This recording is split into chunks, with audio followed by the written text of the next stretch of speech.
It's off to Leonard, defended by Simmons. Is this the dagger?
I went 25 fucking years without getting the flu, and then didn't get the flu shot this year, and that'll do it to was you. done for a week.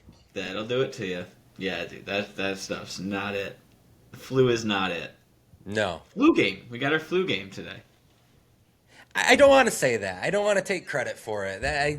If we were doing this podcast like 3 days ago, I would have absolutely taken credit for it. Because I was running fevers for like 3 straight days. Oh my gosh. Like, I would have, like, the moans constant. and groans that would have been coming from me would have been miserable. Oh, yeah. Shout out to Maria. And Maria had it too, right? And she didn't have antibiotics.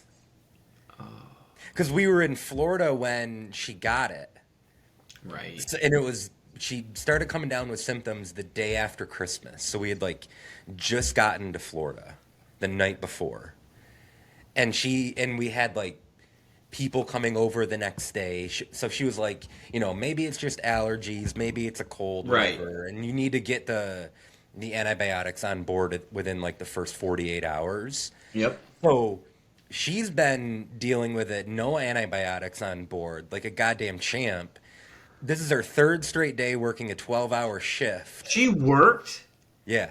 Oh, shout out to her. Women are so much tougher than us. Oh my God. Gosh. It's not even close. Like, I won't speak for everybody, but I'll speak for myself and Maria. You can speak for us. Yeah, you can go ahead and speak for us. I can speak for you and Bianca? Yeah, you can speak for it. Okay. Yeah, no, it kicked my ass. Yeah. Well, you look good. Got the Bears swag on. We're headed to the playoffs. Got to. Absolutely. Beat the Pack for me. We'll Take care do of our them. best. Absolutely. Excited for the pod today, though. This is a good game. It was a good rewatch too. Fun fact. As we've covered already, I'm a massive LeBron fan. This is one game I haven't gone back and rewatched. Really? Wow. Okay. Don't know why. I think actually I do know why. I think because in my mind this game was more of a blowout than I remember. I've definitely gone back and watched the highlight package of this game. Right. Okay. But this is the first time that I watched the game in its entirety since the night it happened. That's fair. Because, I mean, and we'll get into it when we cover the game, but, like, my man, he didn't actually do it, but he hit the silencer pretty quick on the old Celtics this game. So, yeah. Yeah. Absolutely. We are talking about Game 6 of the 2012 Eastern Conference Finals, Miami Heat at Boston Celtics. Before we get to the game, let's pick up kind of where we left off in our last episode. It's been a while since we recorded. And the last time we recorded, we did kind of an interesting episode. We covered the NBA lockout and the 5 Christmas Day games that marked the league's return. And those 5 Christmas Day games, there were 4 teams that were kind of key parts of it that I think we should talk about here. And we're going to at least talk about 2 of them in depth. Mm-hmm. But one, obviously, Miami Heat. they beat the Dallas Mavericks in an NBA Finals rematch on Christmas Day, 2011. The second team, the Boston Celtics, who we're covering today, they lose in the opening game of the year at MSG to the New York Knicks. That's our third team. And then the fourth team, the Chicago Bulls, who narrowly escape Staples Center with a, I believe, 1-point win on a Derrick Rose floater. Fast forward about 4.5 months, and we arrive at the NBA playoffs. A 66-game sprint to the playoffs. And the Bulls, despite looking kind of sloppy and Rose not necessarily being totally MVP form, the Bulls enter the playoffs as the number 1 seed in the East. Back-to-back years, right? Back-to-back years. Back-to-back years is the number 1 seed in the East. Tied with the Spurs for the best record in the NBA at 50-16. And I think going into the 2012 playoffs, conventional wisdom says we're probably running it back with the Eastern Conference Finals matchup from the year before, which is Chicago and Miami. Right. But then 47 minutes into the opening game of the 2012 playoffs, we have one of the most consequential injuries probably of the century, which is Derrick Rose going down with a torn ACL. Yeah.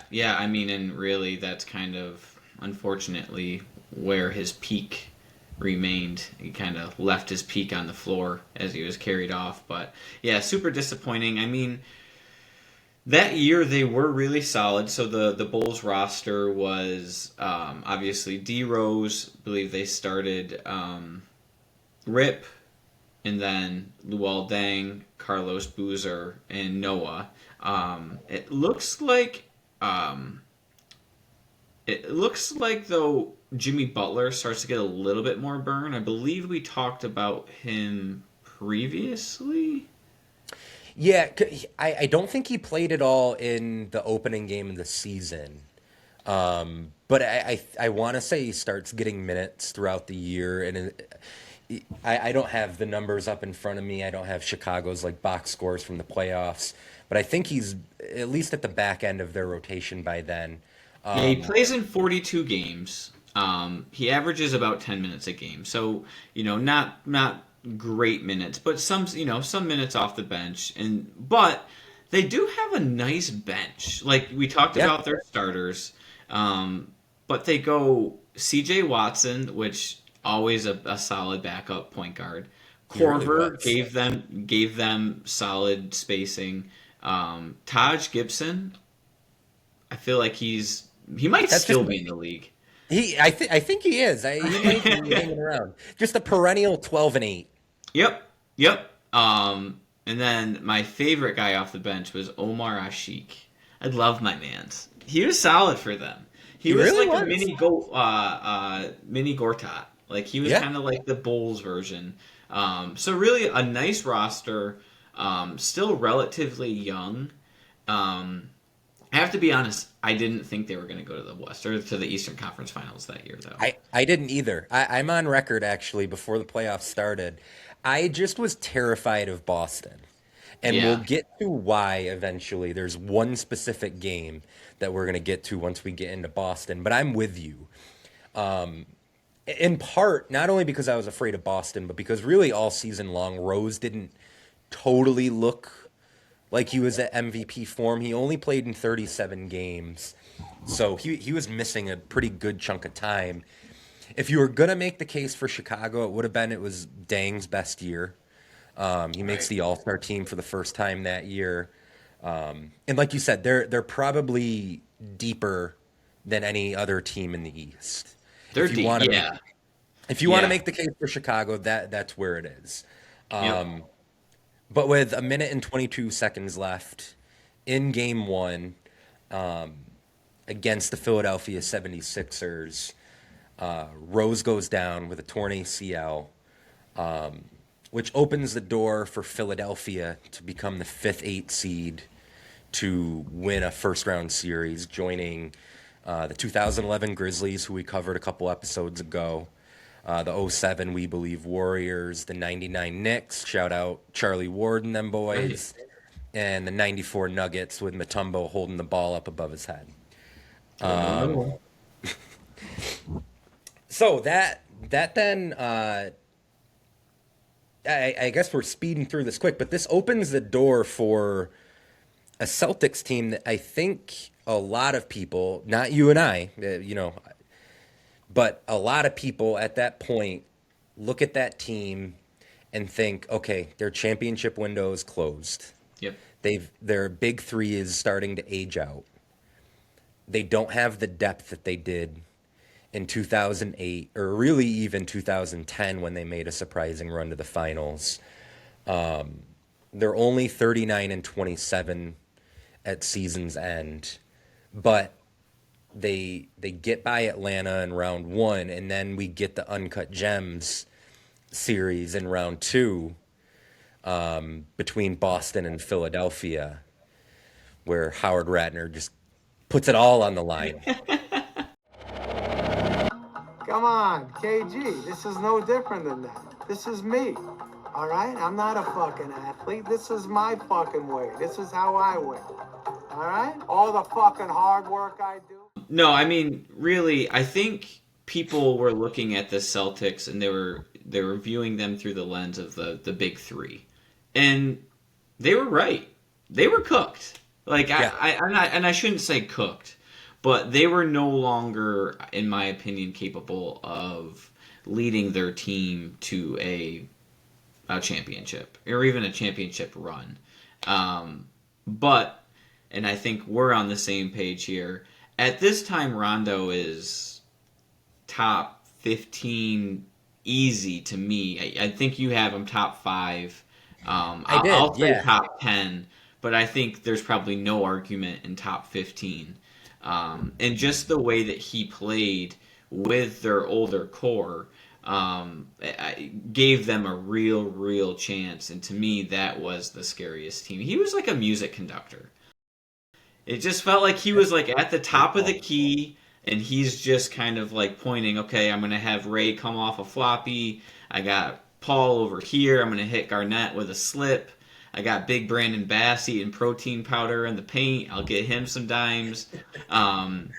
It was amazing how he was able to just run their offense so smoothly, but also get his. And I think that was the elevation of him that people maybe didn't see, and that's why they counted him out, was he was starting to be able to get his own, which he wasn't, in fairness, in 2008. Yeah, 2008 he definitely wasn't. 2009, once KG goes down, you start to see it a little bit more. He has some big games in 2010 on their run to the finals. But then, we see it with more regularity in this lockout season. And really, it's like when we see a fully formed national TV Rondo. Like that's no longer just a concept, it's the rule. Like if you're putting Boston on national TV, you're getting something special out of Rondo. Yep. Before I continue, great call on the music conductor thing, especially because teams are always playing like 10 feet off of him. Yes. So he really is just like alone with a symphony, that he's staring at. That's such a great call. Like the visual of it is just spot on. Especially with the actions that they ran, because they would be running floppy action with Ray. So they had 8 guys almost in the paint, and he was at the 3-point line, and his defender was playing him at the foul line. And he would be like pointing it all out, just like yelling to different guys. That's a great call. So he only averages 12 points per game in the regular season. He's 5th on his own team behind the big 3 and Brandon Bass. But 5 rebounds a game, almost 12 assists per game, nearly 2 steals per game. He makes 3rd team All-NBA, 2nd team All-Defense, and he finishes 8th in MVP voting. But like I said, it's like every national TV game, he's putting up huge numbers, clutch performance. We covered it in the episode last week or 2 weeks ago now. He had a 31, 5, and 13 in the opening game of the season. Yep. He has a huge 32, 10, and 15 game against the Bulls in like mid-February that's on national TV. And then the one that I remember, and this is the day where I knew the Celtics just weren't going away. He had a 18, 17, and 20 game. That's crazy. In a mid-afternoon game against the Knicks in early March. And I remember this game because I was watching it with a rather significant buzz at a phenomenal party hotel on Fort Myers Beach called the Lani Kai. And I was watching it with my college roommate Weston, our good friend Dr. Colin Stucco, and our cousin Phil Ostrowski. And I just remember thinking to myself as we're watching this game, and I'm keeping an eye on it as we're playing beer pong and listening to music, and I just see Rondo assist after assist, like just willing Boston to victory, doing everything to set up their offense every possession. Yep. I just remember thinking, God, son of a bitch, Boston isn't done yet. Like they get this life raft with Rondo because he has materialized into maybe not the best point guard in the league. Chris Paul still has that title, but probably the most unique point guard in the league, and maybe the point guard you want most in a big game. And once you get to the playoffs, that's all you're doing. You're playing big game after big game. Right. And I felt like he also was probably the point guard that fit that team because, like, Chris Paul was without a doubt probably he was without a doubt probably, that doesn't make sense, but he was without a doubt the best point guard in that era. But he needed a lot of pick and rolls. He kind of, I don't want to say he demanded or he dominated the ball because Rondo technically does too. But they don't really run a lot of actions for Rondo. Rondo was able to kind of get his off of really transition, off of some pick and rolls, but mostly it was he was able to just get other guys involved and really put them in spots to shine. So yeah, I mean, they pulled off the two timetables thing, the two timelines. Which the Warriors clearly, they haven't current day. But they really were able to do that. And I kind of wish they would have maybe had a little bit more stock in Rondo. I think... The tough thing is he ends up tearing his ACL the next year. Mm-hmm. And that kind of derails it because at that point, Pierce and Garnett are done. They're about to be shipped off to Brooklyn. Ray Allen's already in Miami.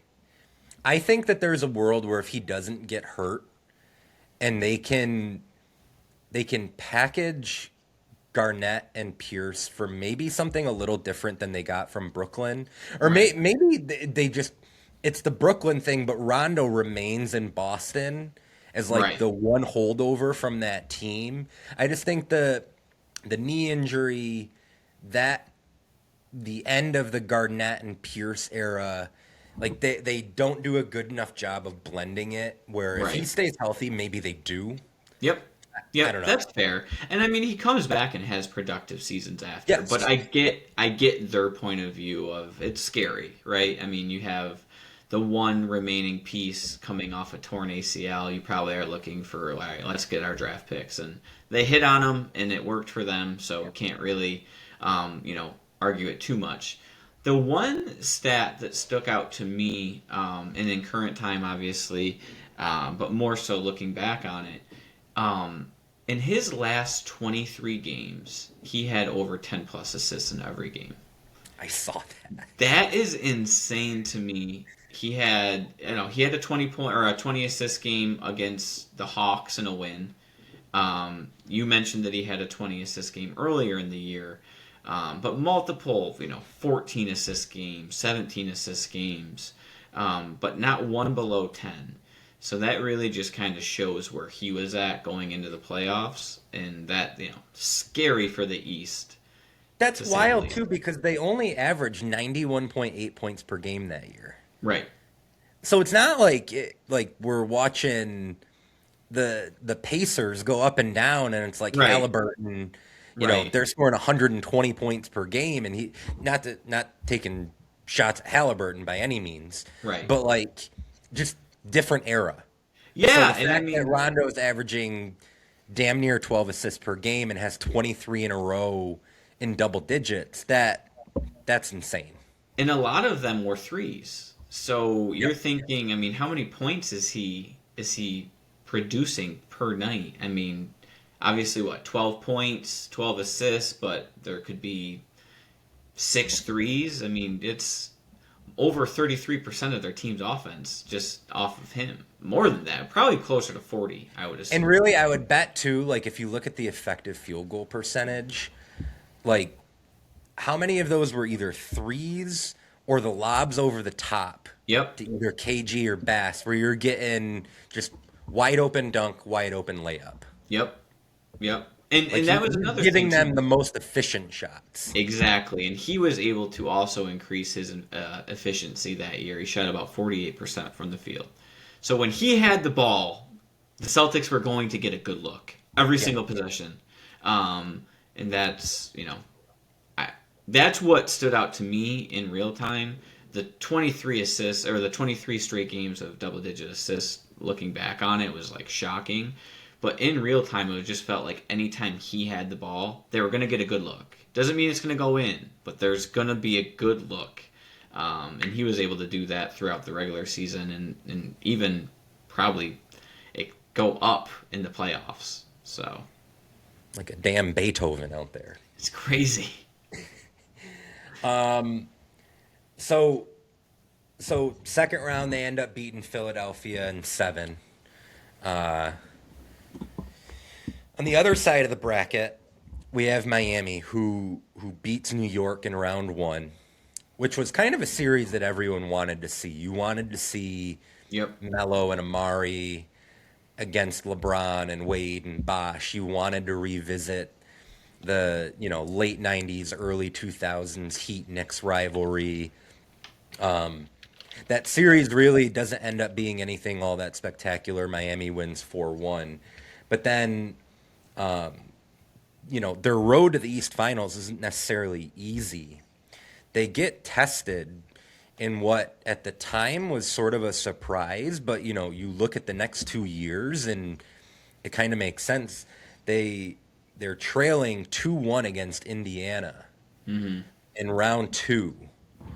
Bosh is hurt. He has an abdominal injury that knocks him out in game 1. And it's looking pretty bleak. I mean, it's not great, especially considering how the previous year ended. But then in game 4, LeBron had what I wrote at the time was his second best postseason game ever. 40 points, 18 rebounds, 9 assists. On the road, shoots over 50%. All the high-level defense that we could expect from him at that point. The Heat end up winning the series in 6. But sets the stage for 2 more years in a row where they play Indiana in the conference finals, and the Pacers, really give them everything that they could handle. Pacers were tough. The Pacers were were. tough. And I think we talked about it in our last episode about some of the free agency signings. David West, you called it out, David yeah. West, and he was really solid for them, specifically in the playoffs. But overall, I mean, averaged 15 and 8. Roy Hibbert was like prime Roy Hibbert. Don't know really what happened to Roy Hibbert. I think maybe the NBA just evolved. Honestly, like Miami happened to Roy Hibbert, and Yeah. we're going to get into why eventually here. But it really was Miami who kind of played him off the floor at various points over the next couple years. Not in 2012. They didn't in 2012. No, he might have been their best player. I mean, he's averaging 12 and 12. Some people might say Danny Granger, but they just had a really solid team. I think that's how I would just sum them up. They had about 7 to 8 guys. I don't know. Do we get Hansborough? Is he a guy? You give him a half. Yeah, So, that's generous coming from you. I'm kind of. yeah, I would have exactly. expected like you to say like that's a third. Yeah, I'll give him a half. I'll give him a Okay. half. I mean, was he in our draft? I think he got drafted, right? I grabbed him. Okay, Yeah. fair. If he's in our draft, then I'll give him a guy. But no, I mean David West, Danny Granger, George Hill, Roy Hibbert, Paul George, a young Paul George, hadn't hit the peak yet. I believe that was the year after. That's the next Um, year. Yep. Darren Collison, who was really, really good for them. I really liked him and George Hill in the backcourt together. They were Hmm. so good, so quick. And then they brought Barbosa off the bench too. So yeah, a really solid team. And no Lance Stevenson, he becomes a thing the next year too. Yeah. So Yeah. they're getting Lance the next year. They're getting close to a fully formed PG. Yeah. Yeah, they're set up really well. I remember after this series going into the next playoffs thinking I think they're gonna pick them off. Like that's how close this series was. That the year after I was almost gonna bet the Pacers. Didn't, thankfully, but I almost Well, did. you know, we're jumping ahead here, but I absolutely loved them against the Knicks in the second round because everyone was on New York. Melo had such a good year. I think he finished third in MVP voting. Knicks are the 2 seed, but I just saw what Indiana did to Miami the year before. I thought, okay, they have all the bodies to throw at Carmelo. They have the size, the nastiness. Yep. I loved them in that second round series. So Yep. I'm right there with you. I was very worried as someone who was very emotionally invested in LeBron winning another title about having to face Indiana. So Boston gets by Philadelphia. Miami overcomes a 2-1 deficit in the second round to Indiana. And we get LeBron versus Boston again.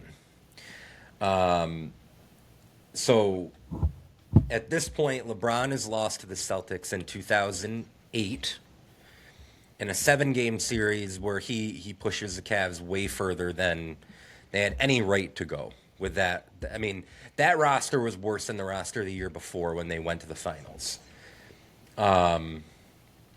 They lose in 6 in 2010, his last series during his first stint with Cleveland. Yep. They beat Boston in 5 in 2011. And just for good measure, the Celtics beat the Dwayne Wade-led Heat in the first round in 2010. So there's a lot of history Sure. here. There is a lot of animosity. These teams, these players do not really like each other. Just as a quick aside before we get into this specific series and this game, do you think that Heat Celtics is the best rivalry in the 21st century in the NBA? Ooh.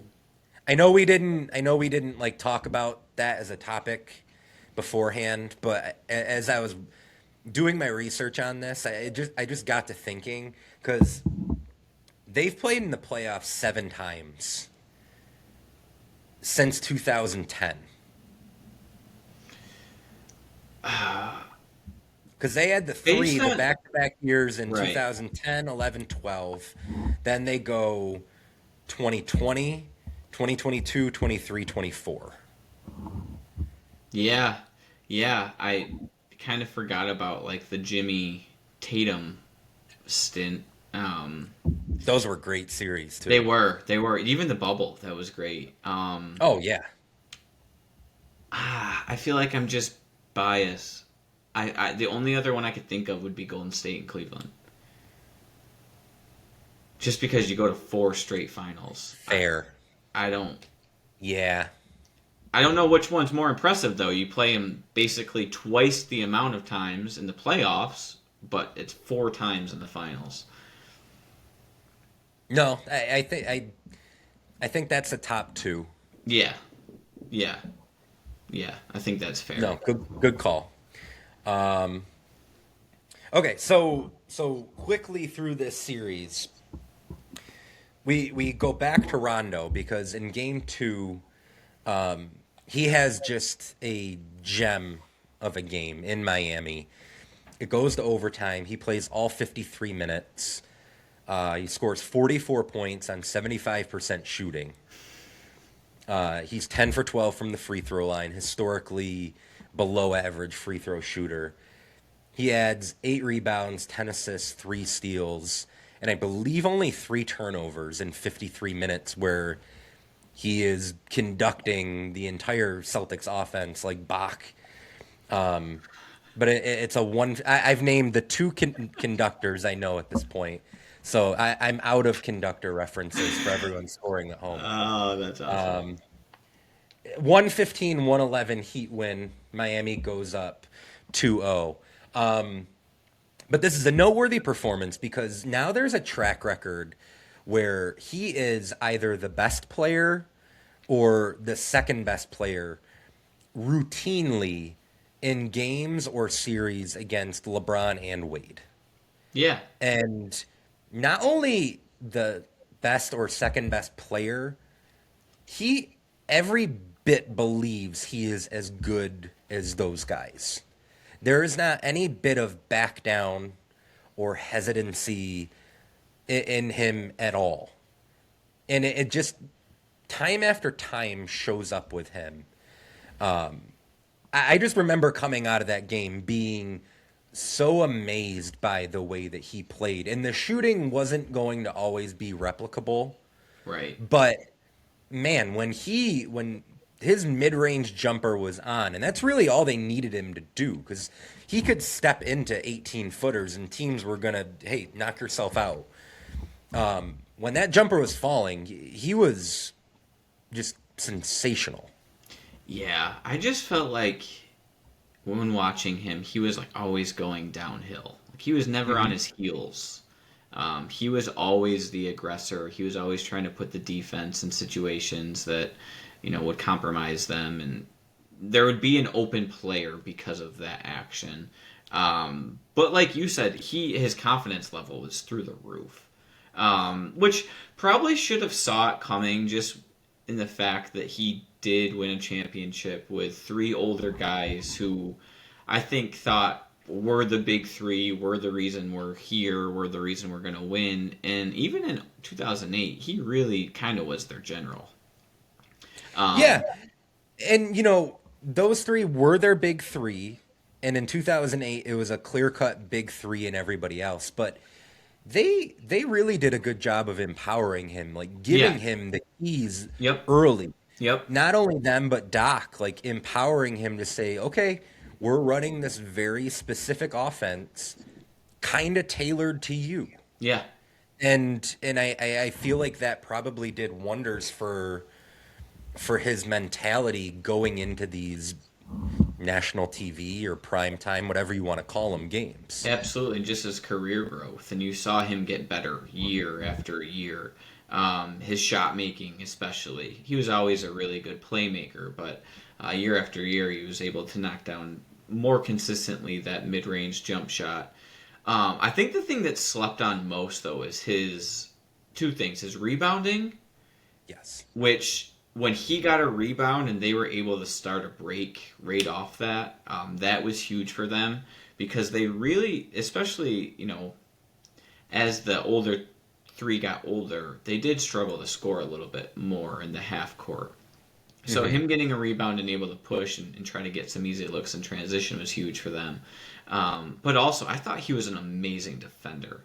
And his hands were so active. He had great hands, super long wingspan, just a slept-on defender. Couldn't really take any risk with him around. He jumped passing lanes. He was just all over the floor. You felt his presence on offense and on defense almost every possession, which is pretty incredible for a point guard. You could say that about Jokic, or you could even say that about like a prime Dwight.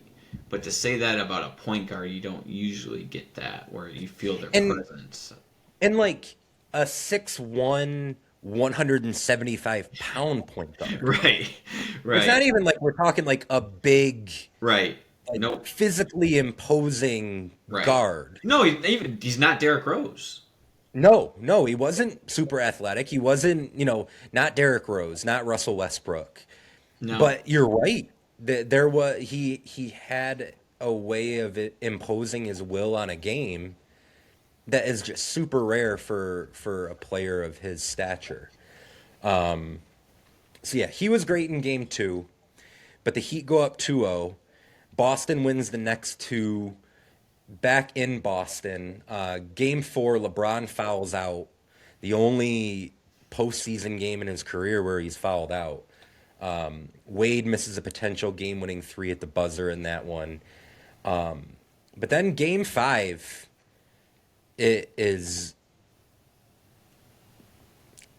really gets murky for Miami at the end of game 5 because they get Bosh back for this one. He plays very limited minutes, but they get him back. But in this game, the Heat or the Celtics are leading by 1 with less than a minute to go.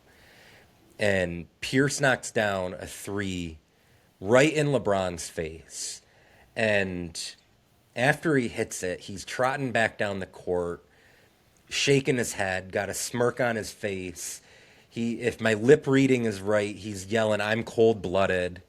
And props to Pierce. We've talked a lot of shit about him. We've talked about how he shit his shorts. We've talked about his beard. He was correct. That was a cold-blooded dagger 3.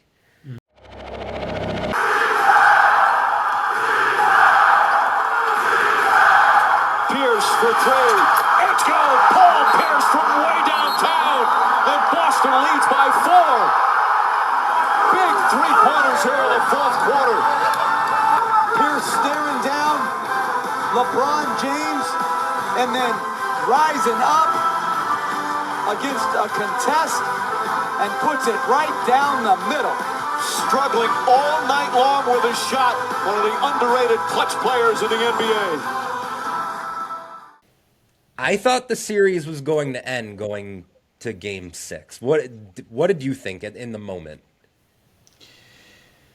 So in game 5, I thought, what just happened? Why are this, Garnett's got 26? Really, since Garnett went to Boston, he really wasn't an offensive threat. It did really appear after game 5, this is going to be their last real shot at it, and they're going to beat them. Did I think they were going to win? I'm not sure. I just specifically remember that game, game 6, where I was, how it went down, how I got there. So let's hear it. It just being such a huge game. So it was right after I got back from my first year from school. And a buddy from high school, his parents had a living room where they had a hot tub in the living room with a massive flat screen TV. But he was a hockey guy. He played hockey at Notre Dame. So I texted him and I was like, "Hey man, I know you might not want to watch, but there's this game on that I need." So I had to invite myself over to my friend's house to watch the game in his hot tub. Before you continue, I want to hear the rest of the story. I'm proud of you for moving on from the treadmill to the hot tub. Yeah, there you go. Maybe it's just the teams that were playing. It was different. I wasn't playing. I was done with high school basketball, so I wasn't. No. I mean, you had to do the treadmill because it was the Lakers, and the you Lakers, needed to work off the nervous tension. Yep, absolutely. With this game, you could sit back and relax, Tony Montana style. Yeah, a little bit more. You had all the nerves. It wasn't me this time. I was sitting back. But I just remember being we need to watch this game because this game is, without a doubt, in my opinion, the biggest game of LeBron's career up to this point. and I was just telling, like, I invited people over, like, I was inviting people over to his house, like, you guys, we need to watch this game. Luckily, he was like a super nice kid, awesome guy. He was down to watch some hoops that night. But yeah, just the whole day was like, is this really gonna happen? Like, are the Celtics gonna do this again? Is LeBron gonna not like win a championship in Miami after he just lost to the Mavericks and he had said that he was gonna win 7?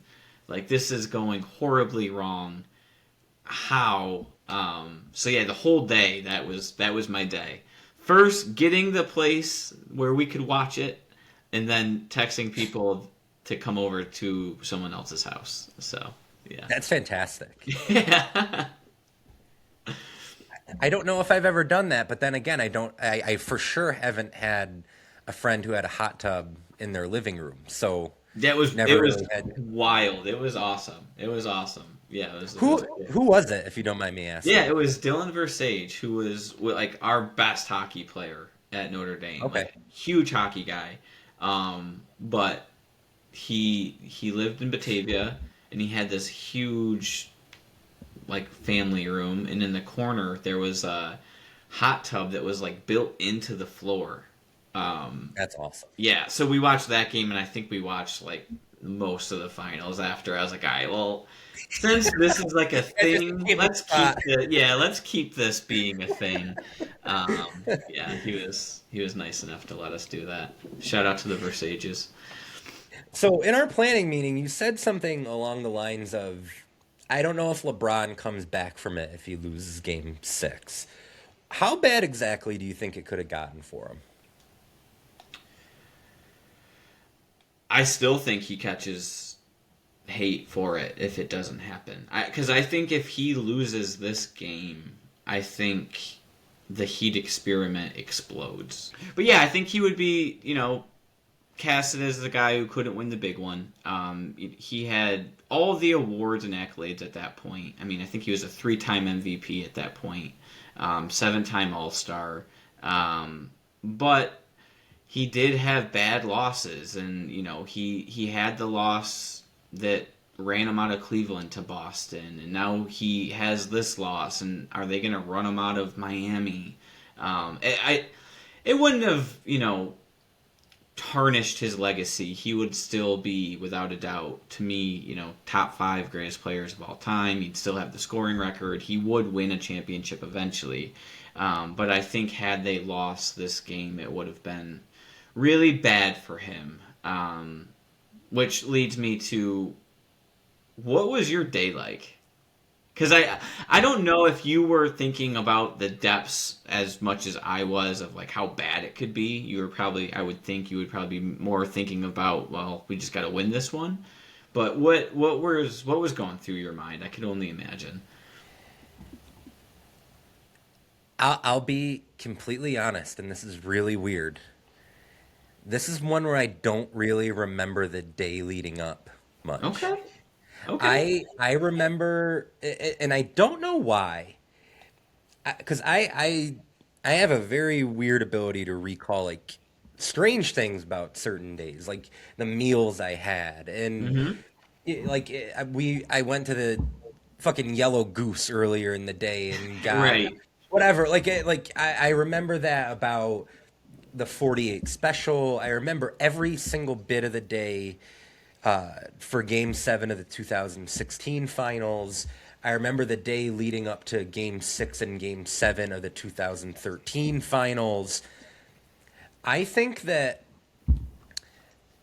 where I was at in my mind with the whole Heat experiment was I really hated it the first 2 years. I had a really hard time with it. Just because I had grown to love Cleveland so much, I didn't necessarily want it. I mean, for goodness sakes, Big Z was your favorite player. Exactly. I hated that he didn't leave Big Z behind. Big Z followed him to Miami for a year. I didn't want him to leave Cleveland, and I was never a huge Wade guy before LeBron went to Miami. I didn't think that in a year and a half of, well, more than that, at this point, almost 2 full seasons of playing together, they never learned really to play together at that point. Like, you never really saw them in actions as much together as you would want them to.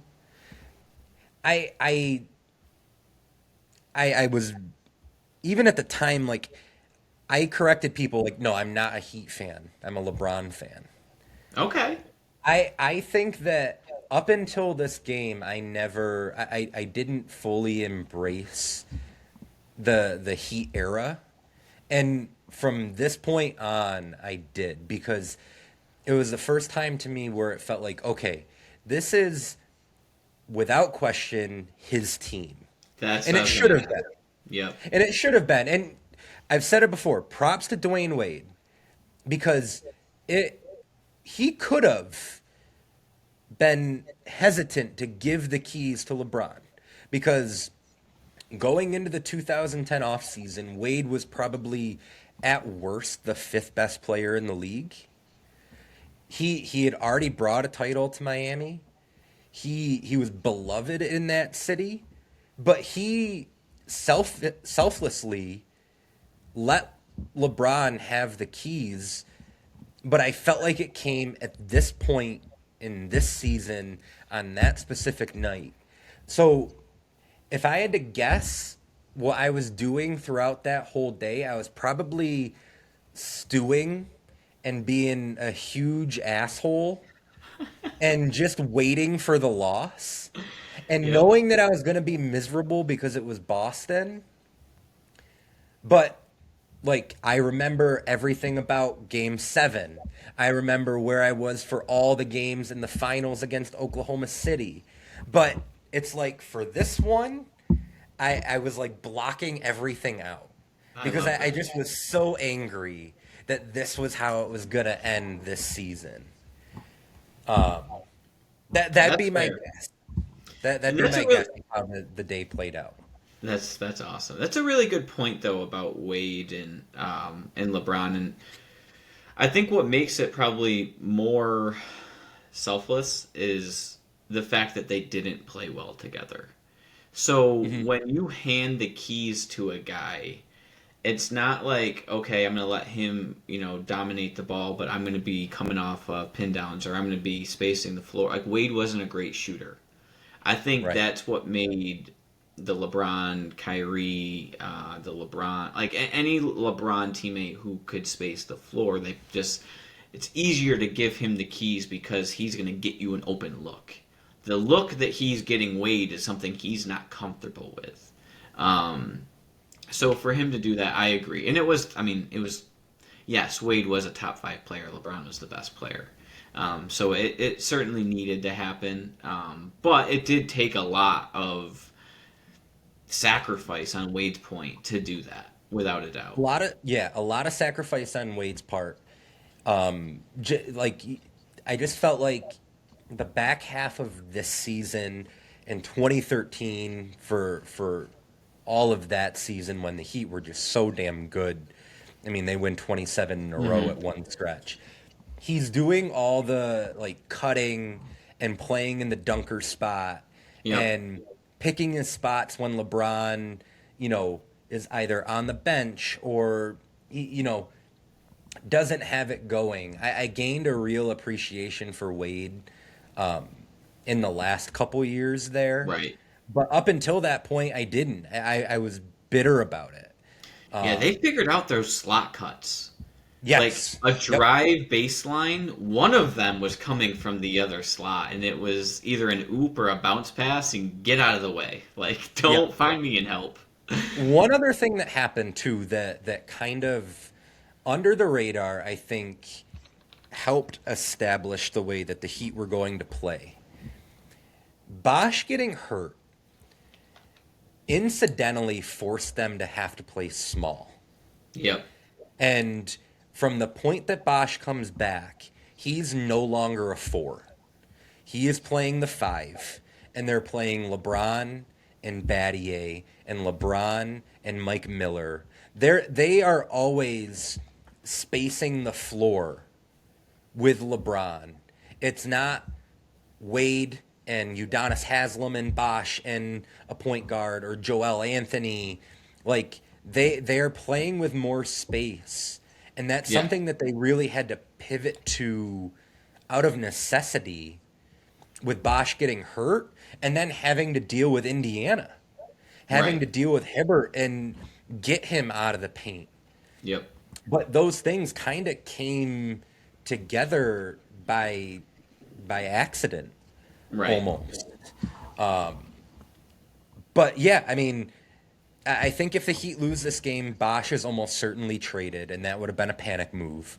I think Spoelstra is almost certainly fired, and that would have been a panic move.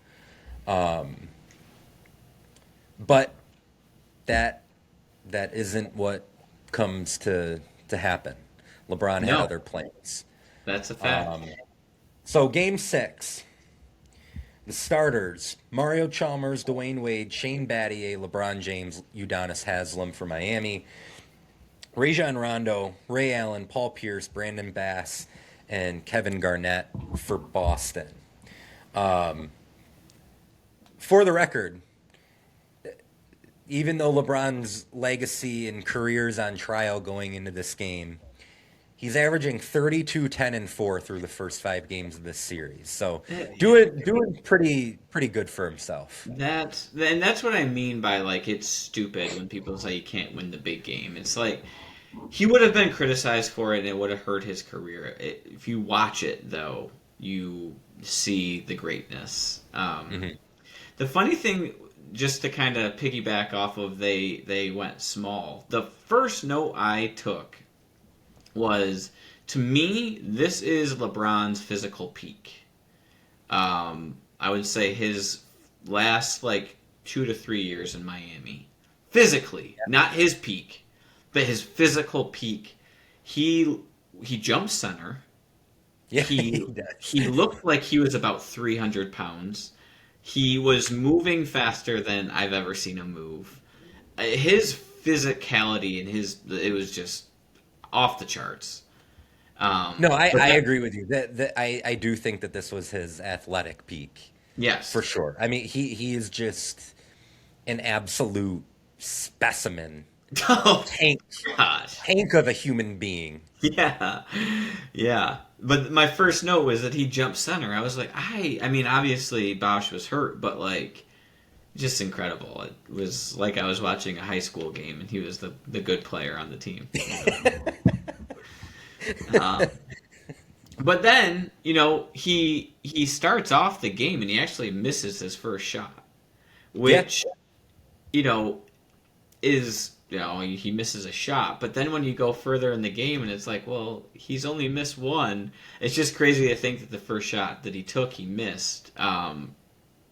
So free throws aside, because he does miss some free throws in there, typical LeBron fashion. Yep. So he misses a shot on the first Heat possession of the game, and then he doesn't miss another field goal attempt until the 10-second mark left in the second quarter. Yep. He makes his next 12 shots from the field. His first one was a nice one too. Nice little blow by. I think it was Pierce. He comes down the court. Pierce is kind of backpedaling. He gets like a right-handed hezzy blow by, patented signature dunk. In his facial expression, they after he dunks it, they usually do the face, the close up of the player. And his facial expressions was just such a focused, determined look that usually you don't see with LeBron, especially up to this point, because you still have the people who remember LeBron as the guy who's taking the fake photos before games with the Cleveland team. That was not this guy. Nah, this was a little bit more, I spent time with Mamba, LeBron. So, a few episodes back, I compared Kobe to Scarface. I'm about to drop another movie comparison that I think you're going to like. This actually, I thought of this. It came later in the game. It came on LeBron's ninth straight make, but they do one of the close-ups on his face at that point, and it's the same look. It's the same look all game.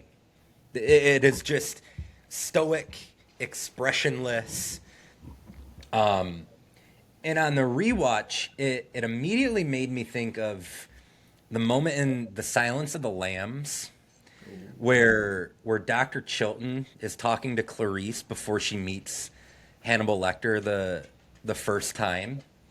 And he's telling her about how the one time Hannibal attacked one of the nurses and ate her face. I'm going to show you why we insist on such precautions. On the afternoon of July 8, 1981, he complained of chest pains and was taken to the dispensary. His mouthpiece and restraints were removed for an EKG. When the nurse leaned over him, he did this to her.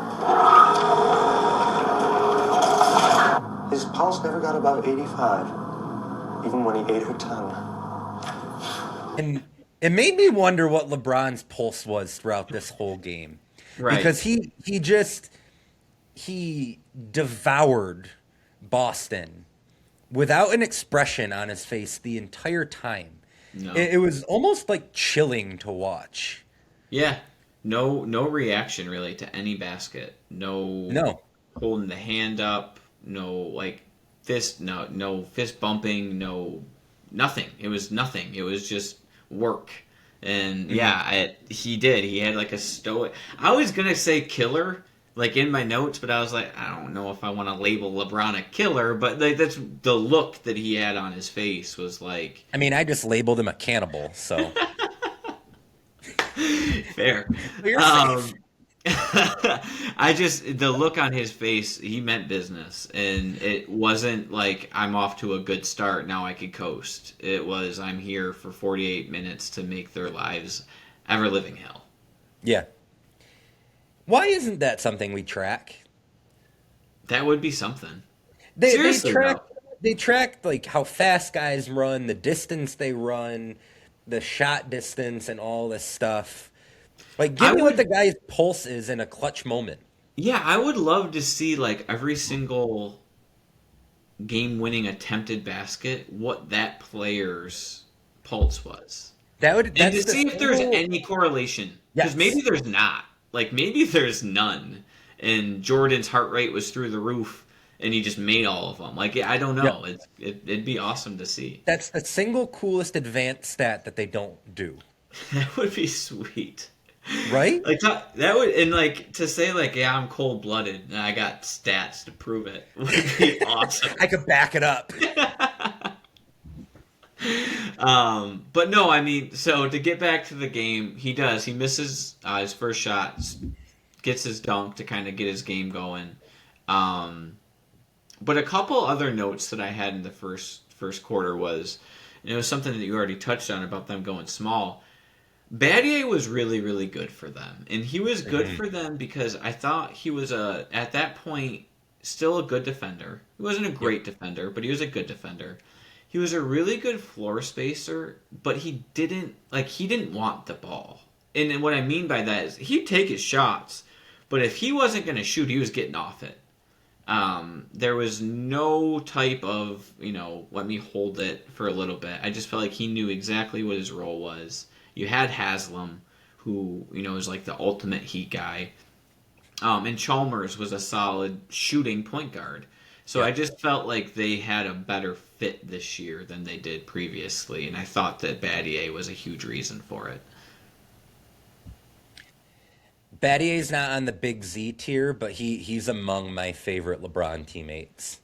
I love Shane Battier. Just the little things, like you said, the ball was never stopping when it got to him. It was either a shot fake and a baseline dribble and that weird looking floater that went in 80% of the time, or an immediate pass and he gets off the ball. Yep.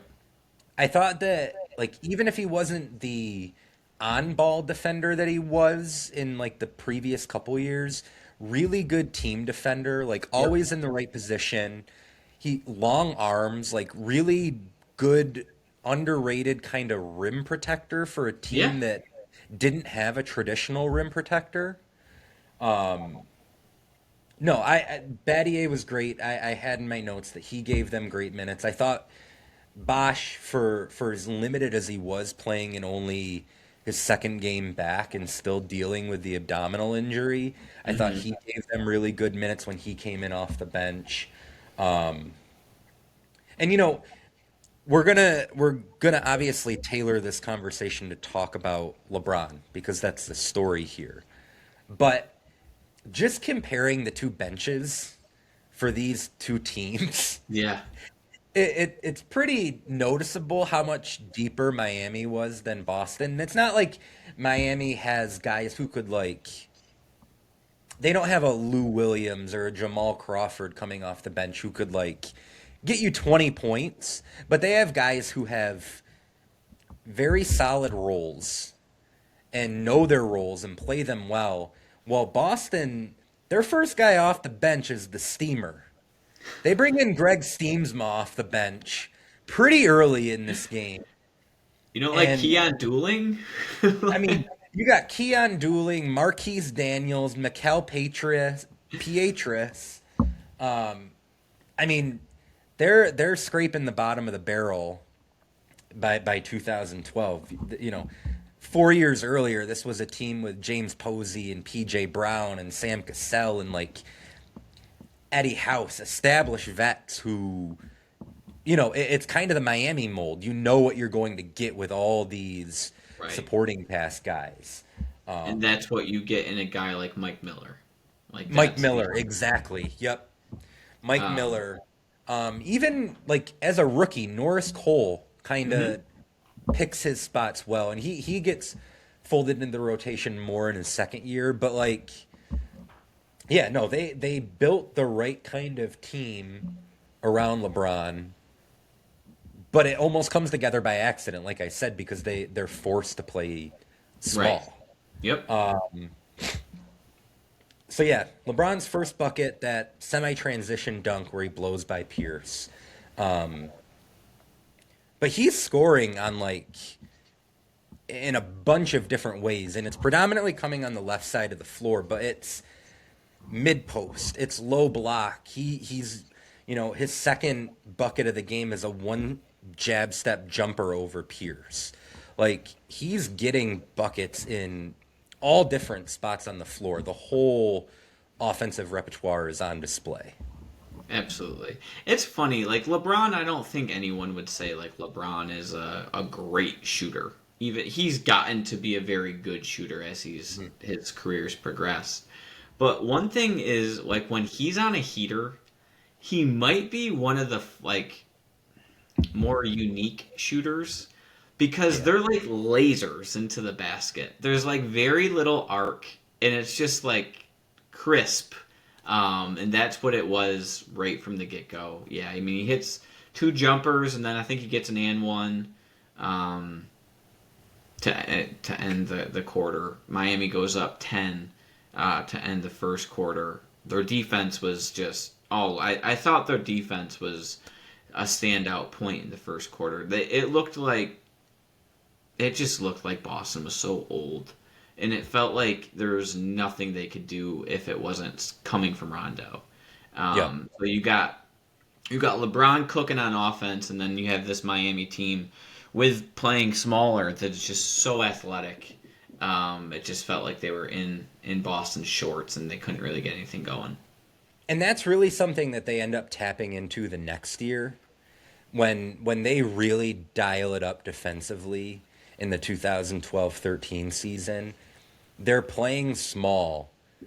Bosch is just the perfect big to come out and hedge and recover. I'm sure you do this. I actually one time with Maria, I was watching an old Heat game, and I stopped the YouTube video and I was like, I want you to watch this. And I said, watch how good Chris Bosh is at helping and recovering on this play. And she's like, I have no idea what you're talking about. Why are you making me watch this? I was like, just watch. Just see what he's doing. But He makes him retreat to the half-court line, all right, babe? Come on. But you have that, and then you have LeBron kind of playing center field Yep. in all of it, and they're just flying around, and Wade's still near his athletic peak. It's like before the knee injuries start really like hitting his athleticism, and they're long, and they're just so in tune with one another, and you're right, you see it on display in this game. And Boston, like, it was kind of a bummer watching KG in this game. Like, I It just kind felt of like they ran out of gas. He's out of gas. He's playing on one leg. I mean the difference in athleticism is just so apparent, and it's what we said when we talked about Miami Dallas from the first game on Christmas. Yep. That they were playing at different speeds. Yep. And that's exactly how it felt watching this game. Absolutely. So going into the second, I'm curious. Did you catch Breen, his intro? What into was the it? second quarter? So he talks about how they come in from commercial, and LeBron obviously has it going. But they're talking about how, or Breen specifically talks about how no matter how well LeBron plays, if they lose, it will be his fault. And then Van Gundy chimes in and talks about how it felt like people were just waiting for him to fail. And were not able to watch a game and just objectively evaluate him because they had a rooting interest of, I want this guy to fail. And I just felt like that was so strongly, that was a very proper moment for that to be said, I think. I did have that in my notes. I just didn't mark that it was right at the start of the quarter. The exact quote, what Breen says, it's the sports world and sports coverage from the fans and media. And Van Gundy immediately goes, well, let's change it then. Preach, JVG. Preach. I love you. I love you, Stan. But no, I just felt like that was such a well-timed, segment. Because it's so true. Like, you just saw this guy dominate the first 12 minutes of the game, which he did play, because he played up until the end, almost every minute. And he played amazing. You could just tell this guy's great. Like, he's great. Stop. Just stop. Yeah. Give it a break. So I wanted to point that out, that we had some solid broadcasters on the call for this game. No, great call out. I did have that in my notes. And really, he has 14 in the first quarter. He scores another 16 in the second. And like we said before, he doesn't miss a shot from the field until 10 seconds left in the second quarter. He misses a three. But what I found interesting, and I wanted to make note of this, because one of the things that stood out to me was this game was, even though Miami was in control the entire time, it wasn't as much of a blowout as I remember it being. Like, this lead was hovering around like 10 to 12 to 14, really, for most of the game. And I think that there could maybe be a misconception that, like, he scores 45 in the game, but was it empty stats? Yeah. Did this come in a blowout? It was a blowout, but what I found was 17 of his 30 points in the first half came directly following a possession where Boston had scored. Mm-hmm. That's a great. It was like every time they had any little bit of a sliver of hope of making any kind of run, he extinguished it. And the Garden wanted to go crazy so badly that any chance, and basically any basket the Celtics scored, you felt them trying to, like, get some energy. Will in the them building. into it. Literally will them into it, and LeBron, boom, immediately silenced them. And that's why I said he hit the silencer early and basically throughout the whole night. Because you're right. Most of his points came after Celtics buckets, and it felt like he quieted the crowd like 10 times in the first half, I should say.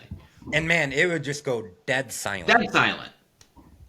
Yep, absolutely. That's a great point. And honestly, too, like it's not. I mean, it's not really like the Heat had great scoring performances from others in the first half either. I mean, really, I kind of felt like they had poor shooting around LeBron. I felt like Bosch was certainly struggling. Mike Miller, he struggled. Battier hit a couple shots. Wade was pretty quiet. Wade didn't score in the first quarter. Yeah. So LeBron was 12 for 14 in the first half. The Heat as a team were 21 for 39. So that means everyone else was 9 for 25. Right. So they're shooting less than 30-ish%. About 33%, roughly. Yeah. He scores over half their points. So yeah, they're not getting much, and they're only up, I think, 13.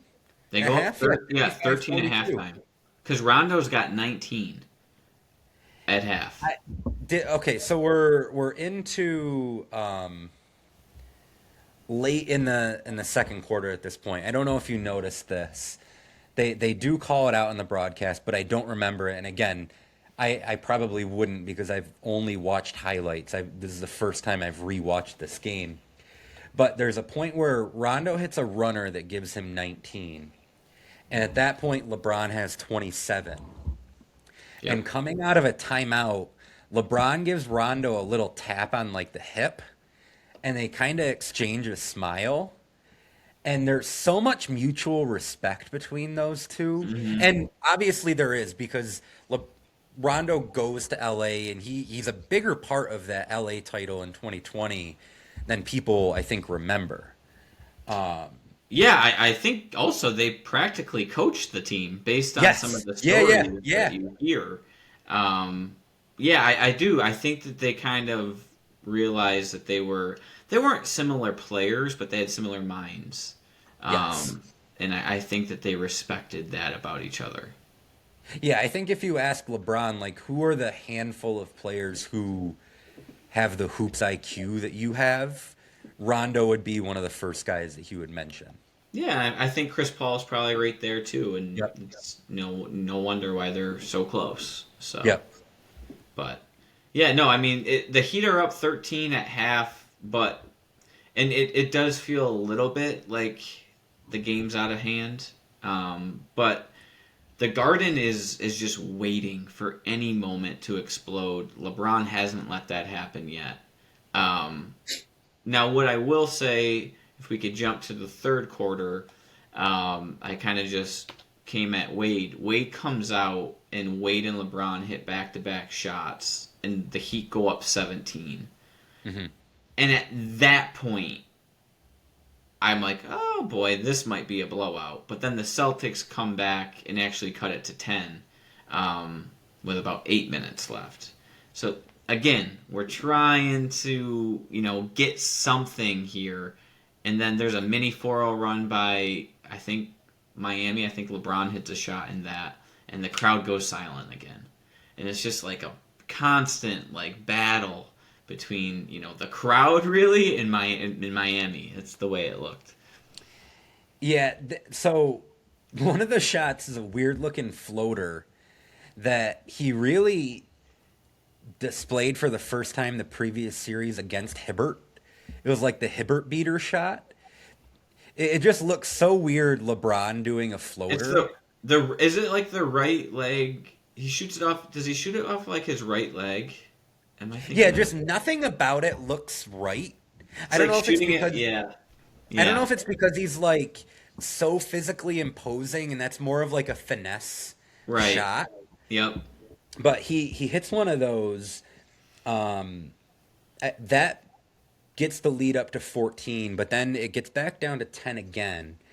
And he hits a top of the key three that pushes it to 13. Yeah. And it's maybe the only time all game that I caught him having any kind of emotion after a shot. He's yelling something over to the Heat bench, and you can't quite make out what he's saying because his head is turned. But then he turns back, and he's almost like snarling. It's a like a mean mug kind of look from him that it was the first time he showed any emotion, but then not long after that is the moment where we get the stare, the now famous stare. And it's in the corner down by the Celtics bench. And I didn't remember that that's where it was on the floor. And it made me think, like, what kind of shit was being yelled to him Oh. by either the Celtics bench or Celtics fans? In At that Boston, point- probably nothing but great things, but Notoriously a very friendly crowd. yeah. Yeah. No, I couldn't imagine. I wonder if he started to get that emotional because he did pick up a technical too. He And did. I think Yep. that was right before he hit the three at the top of the key. So I wonder if maybe that got him going a Something little bit. got him a little Yeah. juiced up. Yeah. Yep. But yeah, so he hits another jumper at the end. That gives him 41 to end the quarter, I believe. On right? 17 for 22 shooting. It's insane. Just insane.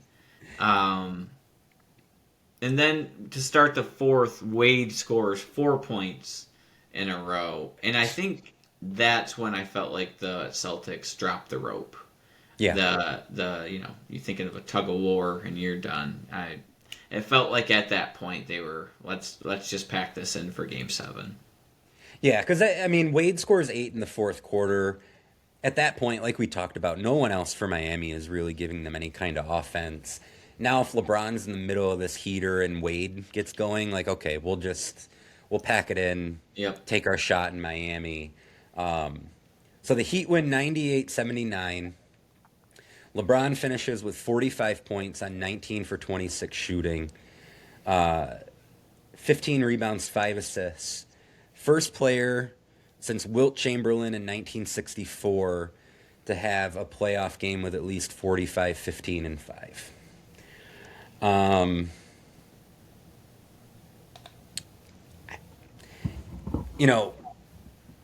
For all the silly talk that LeBron didn't have a killer instinct,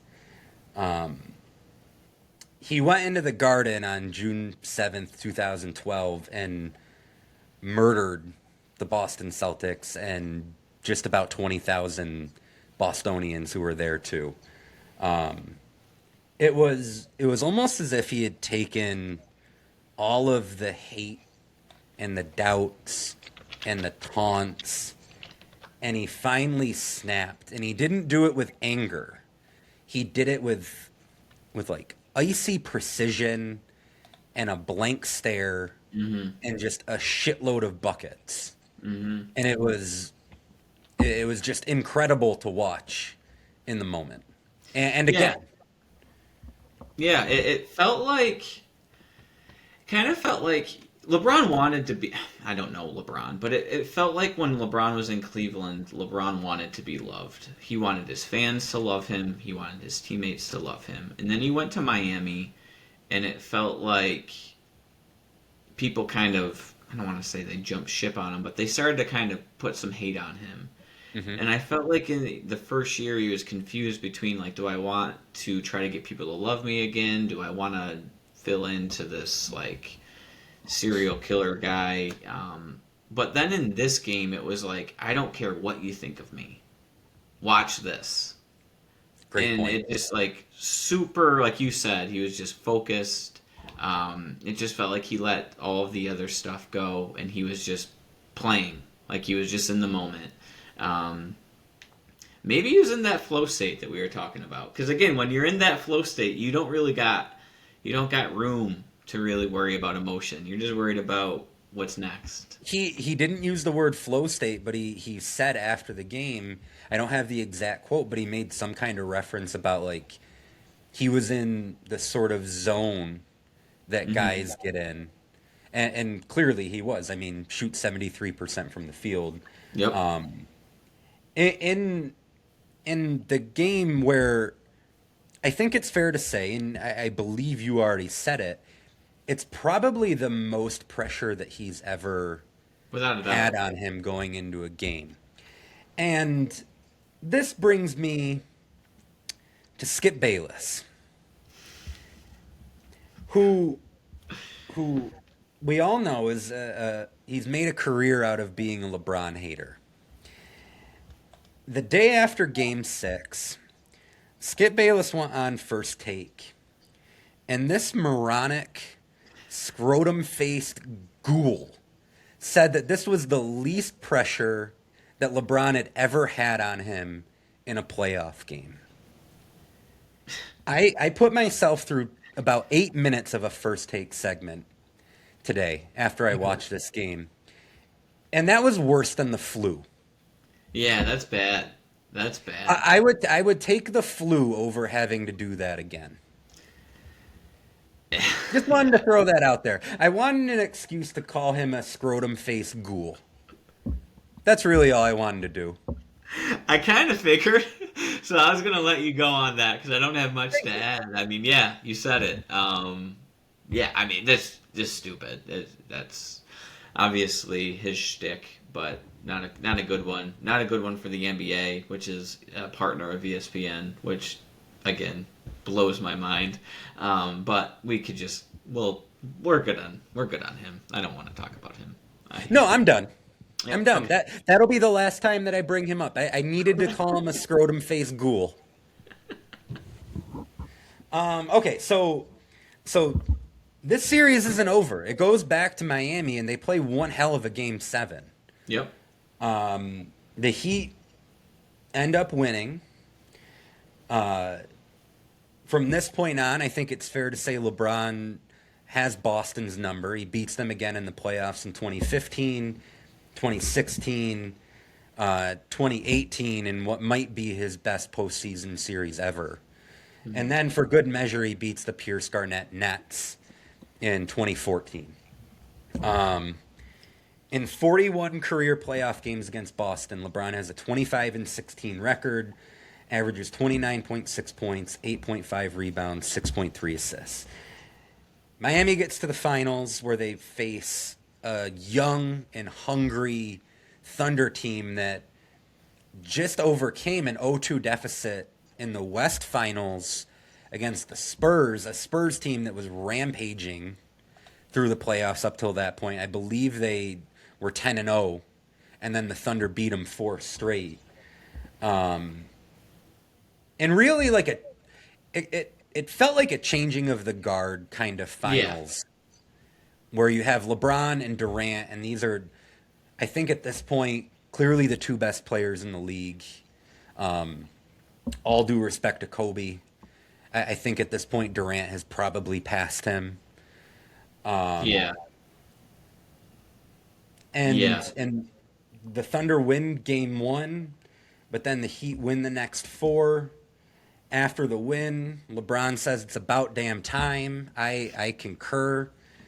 Where do you want to go? I mean, I just recapped about 2 weeks of games in a 30-second monologue, but no, it was great. I think obviously Game 7, huge win for LeBron. Although I do think that after Game 6, at least I felt there was no shot that Miami was going to lose Game 7. It was actually closer than I anticipated. To be honest. Agree. I thought that they were going to cruise in Game 7. Boston put up one hell of a fight. Yep, and you know, Boston could tell LeBron that they sent him packing from Cleveland, and I think LeBron could probably tell Garnett and Pierce, well, I sent you to Brooklyn, so yeah, yep. They're even there.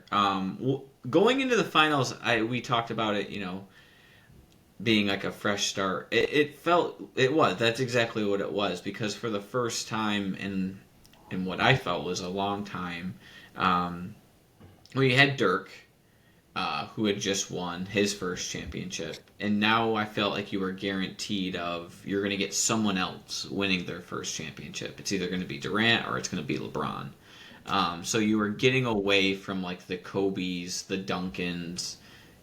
Might revisit him later, but you were used to in those 2010s just the same team, the same players, and we were getting fresh new players, and that's what I remember going into the finals thinking like we're going younger. The league is definitely going younger. It's a new kind of new spot now.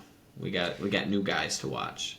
Younger, more athletic, little bit faster pace. Yep.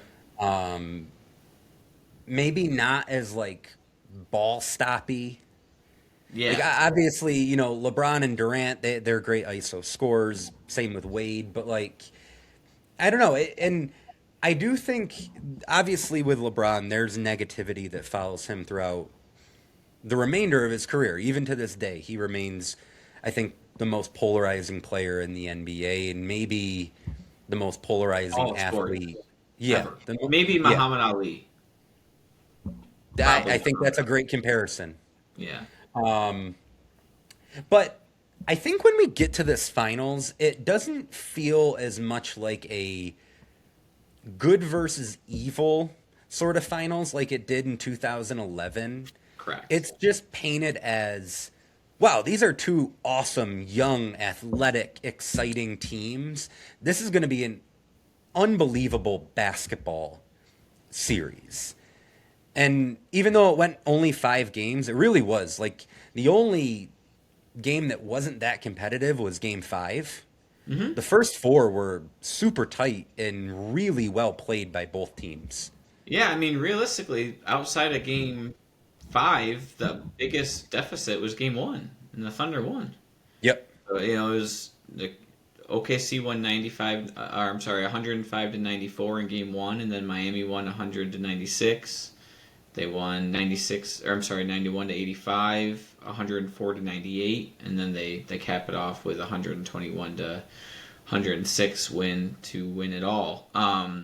You know, it kind of, you were right. You're right. It wasn't painted as good versus evil, and I wonder if it's because we got to finally see LeBron do what I feel like everyone wanted him to do, which was like take on the Celtics and have that big game and be that guy. And like he did it before in Detroit, against Detroit, I should say. But I felt like that, at least that's how I viewed it. I as LeBron started having these big games, it was like, all right, I'm not going to just be a hater. Like, I like Kobe. I'm a Kobe fan. But I can't be a hater on a guy. Now, if you give me something, that's an argument. Like, if you give me another 11-point game, well, okay, well, that's what you did, and I'm going to use that. But he didn't, and he did the complete opposite. And I felt like just as a basketball fan, it was like, all right, I can't hate on this guy. I got to respect him.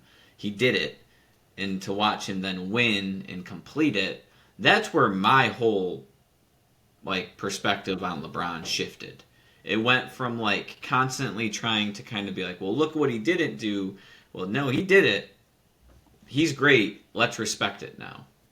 Well, that's the difference between you, a very knowledgeable basketball fan, someone who really cares about the sport and the league, and a lot of people like you and I, and the ghouls of the world. Right. No, you're right. And they do it for obviously clicks, and they do it for entertainment purposes. It's certainly not for basketball. So I just, for anyone who loves basketball, when you watch LeBron take on the Celtics, dominate them in Boston, win a Game 7, and then, you know, beat OKC, win an MVP, win his championship. It's like, all right, you proved it. Like, I wasn't going to just give it to you, but you proved it, and now I get to watch it. And I never would claim myself as like a LeBron fan, but since that moment, I can't lie, I've always wanted him to at least be in the big game. because I want to see the best player. For sure. So this game, like this final series, this game completely shifted my viewpoint on LeBron. I don't know if it did for others, but that's when mine changed for sure. No, I think that your point is really valid, and I think everything you said and every critique that people had about him up until that point, there's at least some justification to it. Right. But once a guy proves it, let's not cut him down. And that doesn't just go for LeBron. I'm not just saying that because I'm a LeBron guy. Like, let's not do the whole stupid thing like, well, Giannis only has one title and Jokic only has one title. Like, it's really goddamn hard to win a title. Yep. And if you're the best player, and not just the best, but like a transcendent player on a title team, like, let's give those guys their flowers right away. Absolutely. I'm with you. And I think that it's funny because I feel like that's something that's done in other sports. And it just it bothers me so much. And I just, obviously, being from upstate New York, I'm not a Bills fan by any means. I don't like them. I don't necessarily love how crazy their fans are. I'm not going to sit here and say Josh Allen isn't great because he hasn't won a championship. And nobody else is either. But in basketball, for some reason, it's that way. And when LeBron got to the mountaintop and did it, and people were still at him, I was like, wait a second, now you're changing the goalposts on the guy. Like, what's going on here? Like, you made the rule. Oh, he's Barkley. Well, now he won, so you can't call him that. Well, it's because of this and that. You're changing up now. Now you're just trying to hate, and not just appreciate basketball for what it is. Critique People need to listen to us and Jeff Van Gundy and Stan Van right. Gundy and all the guys who are just trying to celebrate greatness. I'm just saying, I mean, my man Jeff and Stan, they grew up around Batavia. Their dad was a Genesee Community College basketball coach. I think one went to Brockport, one went to Naz, so there must be something in the 585 water. I think our goal for season 2 of Campfire should be to get the Van Gundys on here to do a pod with us. Sign me up. All right, before we wrap up, I just want to send out a few birthday shout-outs real quick. So this episode's going to be airing on January 9th, the birthday of our cousin Paulie Clark. Paulie, happy birthday. Day prior, January 8th, your dad. Happy birthday, Uncle Chuck. And my fiance, Maria. Happy birthday, Maria. Love that. So I just wanted to show some love to a few people who have been incredibly important in our lives, who in some way or another have fostered our love for this game, supported us through it in various ways, and I know are watching us, supporting us, continuing our journey as podcasters. Absolutely. Happy birthday to all of y'all. Hope you enjoy it. Hope Maria gets taken out to a nice dinner and gets all the good things. So make your husband pay for it, or your soon-to-be husband pay for it. That's a perfect way to wrap the pod. Can't wait for next time. Yeah, we got a good one next week. Some fresh blood in the, That's right. in the Campfire. We have a new face that we're going to be introducing who is about to take the NBA by absolute storm. Vin, can't wait to talk about it with you, buddy. Can't wait.